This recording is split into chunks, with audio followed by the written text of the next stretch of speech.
আসসালামু আলাইকুম আমার প্রিয় আপু এবং ভাইয়ারা, তোমরা সবাই কেমন আছো? আজকে অনেক দিন পর ক্যামেরার সামনে চলে আসলাম।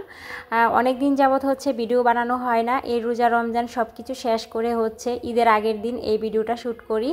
আর ঈদের আগের দিন আমি গ্রামে চলে আসছি। আর এই যে আমার মামুনিটা, ওকে নিয়ে আমি গ্রামে যাব ঈদ করার জন্য। ও কিন্তু অনেক কান্নাকাটি করে, এক জায়গায় রেডি হইলে আর ওরে ঘরে রাখা যায় না। তো আমি মেন রোডে চলে এসে কিন্তু ভিডিওটা স্টার্ট করি, বাসা থেকে ভিডিও স্টার্ট করিনি। তো এসে ব্রিজ থেকে নেমেই একটা কার নিয়ে নিলাম।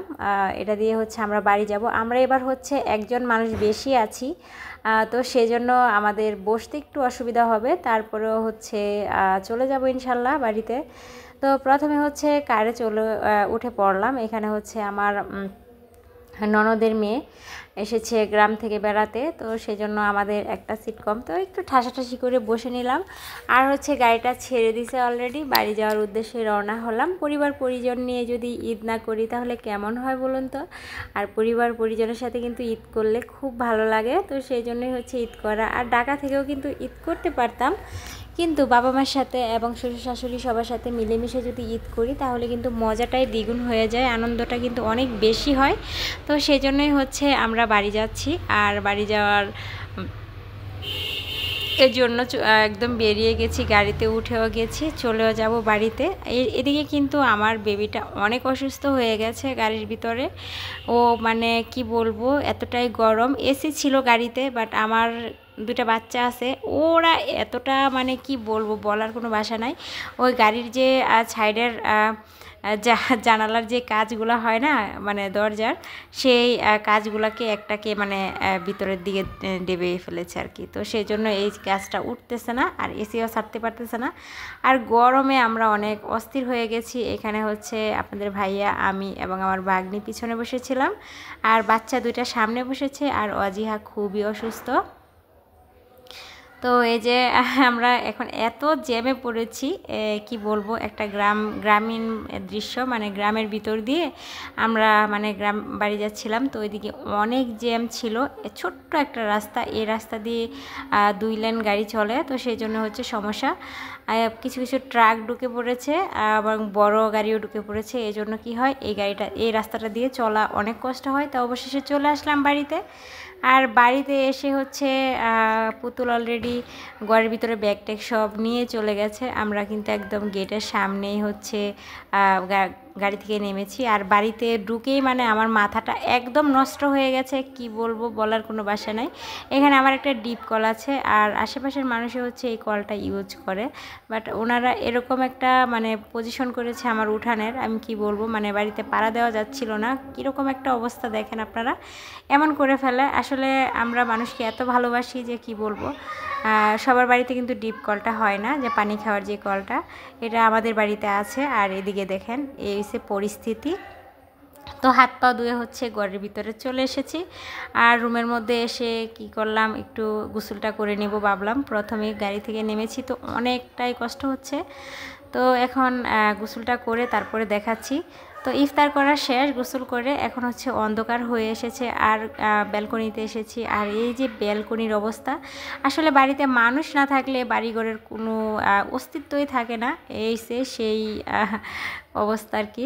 একদম রাস্তায় কাজ চলছিল, পিচ রাস্তা হয়েছে। তো এই যে লাল মাটিতে একদম এসএসের গ্রিলগুলা অবস্থা এত খারাপ হয়েছে, কি বলবো।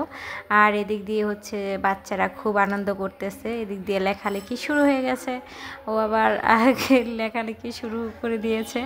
আর যাই হোক, আসলে বাচ্চা মানুষ তো একটু এরকম দেখলে, আমরাও এরকম করেছি ছোটোবেলা। তো ওরা তো অনেক ছোট।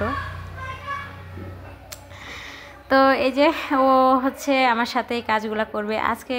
এমন একটা পরিস্থিতি, কি বলবো, গ্রামে আসার পরে কোনো লোকজন পাচ্ছি না। যেমন ধরেন আগে তো কাজের লোক পাওয়া যেত, তো এখন আর সেই কাজের লোকগুলো পাওয়া যায় না, আর এত পরিমাণের ধুলাবালু হয়েছে কি বলবো। তো ভাবলাম তোমাদের সাথে দেখিয়ে দেই যে অনেক দিন যদি বাড়িতে না থাকা হয় তো বাড়ির অবস্থাটা কেমন হয়। তো এই যে আমি একদম ঝাড়ু দিয়ে নিচ্ছি, এইগুলাকে ঝাড়ু দিয়ে উঠিয়ে ফেলে দিব।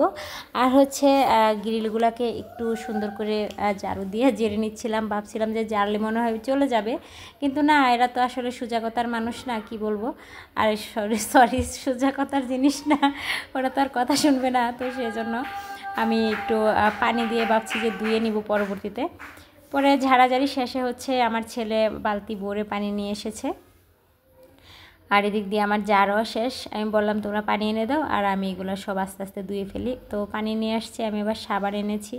তো এখন হচ্ছে এগুলাকে খুব সুন্দরভাবে একদম পানি ছিটকে ভিজিয়ে নিচ্ছি। কি আর বলবো, 2টা বারান্দা ধুইতে গেলে অবস্থা খারাপ হয়ে যাবে। তো একা তো ধোয়া কিছুতেই সম্ভব না, কাজের লোক তো পাচ্ছিলামই না, কোথাও নাই। তো আমি আর আমার ভাগ্নি মিলে আস্তে আস্তে করে একদম ঘষে মেজে সুন্দর করে পরিষ্কার করেছি। তো এই হচ্ছে আমাদের কাজের মেয়ে, আমি, আমাদের কাজের বুয়া, আর আমাদের আজকে কেউই নাই, আমি একা একা সব কাজ করতে হচ্ছে। আর গ্রামে আসার পরে তো বুঝোই যে কতটা কষ্ট হয়। আর এইভাবে করে আমি হচ্ছে গ্রিলগুলোকে সুন্দরভাবে ধুয়ে নিয়েছি, ধুয়ে পরিষ্কার করে তারপরে হচ্ছে আমি একদম ক্লিন করে নিচ্ছি। তো এই হচ্ছে আমার এক সাইড আমি ধুয়ে ফেলেছি, এখন আরেক সাইড মাজা ঘষা করতেছি, কারণ এক পাশের জানালার গ্রিল অলরেডি ধোয়া কমপ্লিট। এখন হচ্ছে আর একটা জানালার গ্রিল যেটা, সেটা ধুচ্ছি। আর সব মিলে যদি আমি তোমাদেরকে পুরো ভিডিওটা দেখাতে চাই তো অনেকটা লং হয়ে যাবে। তো সেই জন্য হচ্ছে আমি আস্তে আস্তে একটু একটু করে কাটসিট করে দেখাচ্ছি। আর এই হলো আমাদের বাড়ির কাজের ছেলে, আর এই হচ্ছে আমার ভাগ্নি মিম। কাজের ছেলেরা তো বুঝোই যে কী কাজ করতে পারে। তো এই যে আমি এবার এদিক দিয়ে ধুয়ে নিচ্ছি। তো ধোয়াদাই অলরেডি শেষ। আর হচ্ছে তোমাদেরকে তারপরের লুকটা দেখাতে পারিনি, সেটা হচ্ছে কারেন্ট চলে গেছিলো।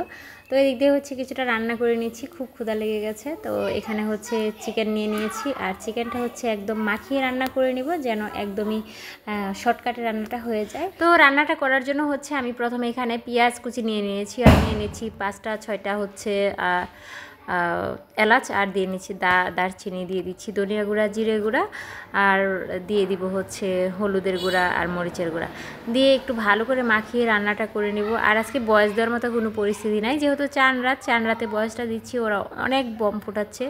এটি ফোটানোর কারণে হচ্ছে আমার বয়স দিতে অনেকটাই প্রবলেম। তো যাই হোক, আপনারা অবশ্যই কমেন্টের মাধ্যমে জানাবেন, অনেক দিন পর আপনাদের বোন চলে এসেছে আপনাদের মধ্যে। তো অবশ্যই কমেন্টে জানাবেন কে কেমন আছেন। তো এখন হচ্ছে আমি একদম সব মশলা দিয়ে তেলটা দিয়ে দিয়েছি, আর দিয়ে হচ্ছে খুন্তি দিয়ে খুব সুন্দরভাবে নাড়িয়ে চাড়িয়ে নিব। কারণ হচ্ছে এই মরিচগুলো এতটাই ঝাল, যদি হাতে মাখতে যাই আমার হাত প্রচণ্ড জ্বালা করব। তো সেই জন্য কি করলাম, একটু খুন্তি দিয়ে ভালোভাবে নাড়িয়ে চাড়িয়ে নিচ্ছি। যদি হাতে মেখে নেওয়া যেত তাহলে কিন্তু অনেকটা ভালো লাগতো, তরকারিটা আরও বেশি টেস্টি হতো। তো এটাও কিন্তু খারাপ লাগবে না, অবশ্যই রান্না করে দেখবেন। আমি এখন দিয়ে দিচ্ছি স্বাদ মতো লবণ। আর আজকে থেকে তোমরা অবশ্যই অবশ্যই অবশ্যই ভিডিও পাবে। আর এখন থেকে হচ্ছে আমার রোজা নাই, নামাজ আছে অবশ্য, বাট রোজা তো আর থাকতে হবে না, রোজার কাম শেষ। তো রোজার মাসে কি হয়, রোজা রেখে কাজ করাটা অনেক কষ্ট, তার মধ্যে হচ্ছে ভিডিও বানানো, কোরআন পড়া, নামাজ পড়া, এত মানে চাপ, আমি কি বলবো। তো সেজন্য কি হচ্ছে আমার ভিডিওগুলো বানানো হয়নি। আর এখন থেকে হচ্ছে ভিডিও অবশ্যই তোমরা পাবে। আর আগের মতো অবশ্যই আমার পাশে থাকার অনুরোধ করছি, আর চ্যানেলটা অবশ্যই সাবস্ক্রাইব করে দিবে। অলরেডি চ্যানেলের অবস্থা অনেকটাই খারাপ। তো যাই হোক, ইনশাল্লাহ চ্যানেলটা উঠে যাবে, চ্যানেলের গ্রো আবারও করবে আশা করছি, হাল ছাড়বো না। যেহেতু 1 মাস ভিডিও দেয়নি, চ্যানেলের অনেকটাই খারাপ অবস্থা হবে, এটাই স্বাভাবিক। আর এদিক দিয়ে হচ্ছে আমি গুস্তটা খুব ভালো করে কষিয়ে নিয়েছি, আর দিয়ে দিয়েছি আলুটা দিয়ে হচ্ছে আমি আজকে ঝোল করব। তো আলুর ঝোল কে কে খেতে পছন্দ করো আমাকে কিন্তু কমেন্টে জানাতে ভুলবে না। আর এদিক দিয়ে আমার অলরেডি আলুর ঝোলটা রান্না হয়ে গেছে, একটু